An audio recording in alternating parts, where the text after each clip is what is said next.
Mummy जी, चाय ले लीजिए। अरे कलमुही, तेरे हाथों से तो चाय पीते हुए भी डर लगता है, कहीं इससे तेरा रंग मुझ पर ना चढ़ जाए। अगर इन्हें इतनी ही शर्म होती तो मेरे इतने हैंडसम भाई को इस तरह फंसाती नहीं। बानी और शिवम की लव मैरिज हुई है।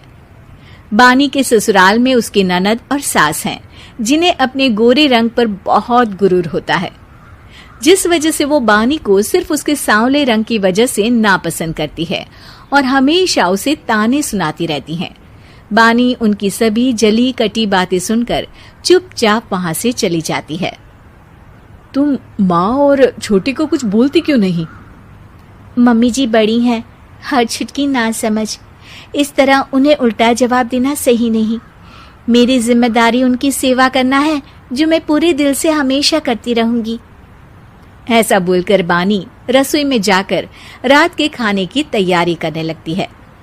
रात को खाना खाते हुए बानी की सास उसे कहती है, कल मैंने अपनी फ्रेंड्स के साथ किटी पार्टी रखी है, समय से सारा खाना बना देना और अपना मनहूस चेहरा लेकर ज्यादा उनके सामने मत आना, समझी?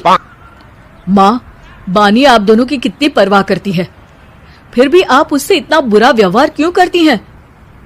अरे एक तो लव मैरिज करके इस कलमुही को हमारे सर पर लाकर बिठा दिया और अब हम इसे कुछ बोल भी नहीं सकते क्या? भैया तो इनकी तरफदारी करेंगे ही, आखिर इन्होंने पूरी तरह उन्हें अपने वश में जो किया है। जिसे जो करना है करे, बस कल मेरा सारा काम समय पर हो जाना चाहिए। इस पर सब खाना खाकर सोने चले जाते हैं और अगले दिन बानी जल्दी उठकर सास की किटी पार्टी के लिए तैयारियां शुरू कर देती है, जिस पर पार्टी शुरू होने के बाद सास की सहेलियां कहती हैं, अरे वाह री, तेरी बहू ने तो बड़े स्वादिष्ट समोसे बनाए हैं। हाँ भाई, रंग कैसा भी हो, खाना बनाने में बिल्कुल अन्नपूर्णा है। अरे इसकी भी क्या बात करनी, मेरी बेटी से मिलो, इसकी सुंदरता के आगे तो उर्वशी रंभा भी फेल है। उर्वशी रंभा को तो फेल कर देगी, पर क्या अन्नपूर्णा बन पाएगी? अरे इसे काम करने की क्या जरूरत, उसके लिए बानी है तो, और मैं तो इसकी शादी भी किसी नौकर चाकर वाले घर में ही करूंगी। बानी वापस रसोई में चली जाती है और किटी पार्टी चलती रहती है। उसी रात को बानी की सास गुस्से में चिल्लाते हुए अपने कमरे से बाहर निकल कर आती है। हाय रे, चोरी हो गई, मेरे पैसे, पक्का पक्का इस कलमुही की वजह से हुआ है ये सब। अरे क्या हुआ माँ, कौन सा आसमान टूट गया? अरे आसमान तो उसी दिन टूट गया था जब तू इस कलमुही से शादी करके इसे घर में ले आया था। खुद तो आई ही, अपने साथ साथ मनहूसियत का काला साया भी मेरे घर ले आई। अरे हुआ क्या माँ? अरे मेरी तिजोरी में रखे पैसे कहीं गायब हो गए, सुबह ही देखा, अरे यहीं रखे थे। क्या आप मुझ पर चोरी का इल्जाम लगा रही हैं?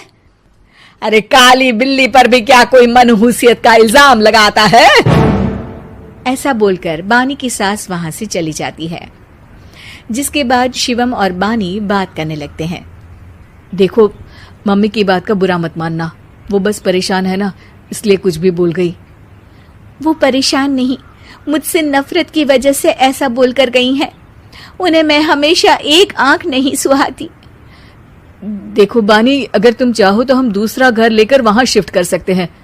आखिर तुमसे प्यार करके तुम्हें अपनी जिम्मेदारी पर इस घर में लेकर आया हूं, इस तरह टॉर्चर नहीं होने दे सकता। अगर आप साथ हैं तो मुझे किसी चीज की टेंशन नहीं, और आखिर वो हमारी बुजुर्ग हैं, हम उन्हें और छुटकी को इस तरह अकेले छोड़कर कैसे जा सकते हैं? इसके बाद बानी भी अपने कमरे में चली जाती है और अब हर रोज उसकी सास की तिजोरी से पैसे गायब होने लगते हैं। इसी तरह कुछ समय बीत जाता है और वो हर बार हर चीज का इल्जाम बानी पर लगाती है, पर बानी कभी कुछ भी नहीं बोलती। कलमुही नास पीटी, बहू को घर की लक्ष्मी बोलते हैं, ये तो पनौती बनकर आई है, पनौती। एक रात बानी की सास को आधी रात में प्यास लगती है, तो वो पानी पीने रसोई की तरफ जाती है। तभी उसे अपनी बेटी के कमरे में कुछ आवाज सुनाई देती है। हाँ हाँ, मैंने मम्मी की तिजोरी से हर रोज थोड़े थोड़े पैसे निकाल कर हम दोनों के लायक खूब पैसे इकट्ठे कर लिए हैं। और मम्मी आज तक उस सब के लिए भाभी को ही जिम्मेदार समझती है। तुम बस जल्दी से आकर मुझे यहाँ से ले जाओ और हम कहीं दूर जाकर शादी कर लेंगे। मम्मी को कुछ पता नहीं चलेगा, सब मुसीबत खत्म। अपनी बेटी की ये सारी बातें सुनकर बानी की सास भौचक्की रह जाती है और अपने कमरे में वापस चली जाती है।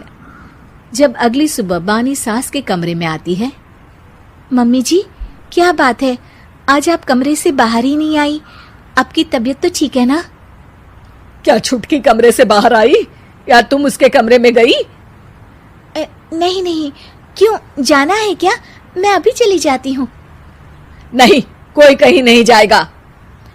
इस पर वो बानी को साथ लेकर कमरे से बाहर आती है, जहाँ शिवम भी होता है। वहां उसकी सास बोलती है, छुटकी मेरी तिजोरी के सारे पैसे लेकर अपनी माँ के बारे में कोई ख्याल करे बिना किसी लड़के के साथ घर छोड़कर चली गई। और बहू, तुमने मुझ जैसी सास की सेवा करने के लिए अपने ही पति के साथ दूसरे घर जाने से मना कर दिया। मैंने हमेशा तुम्हारा रंग देखा अच्छा ही नहीं, जो मेरी सबसे बड़ी गलती है। मुझे माफ कर दे बेटा। और इसके बाद बानी की सास कभी अपनी बहू की तारीफ करते थकी नहीं।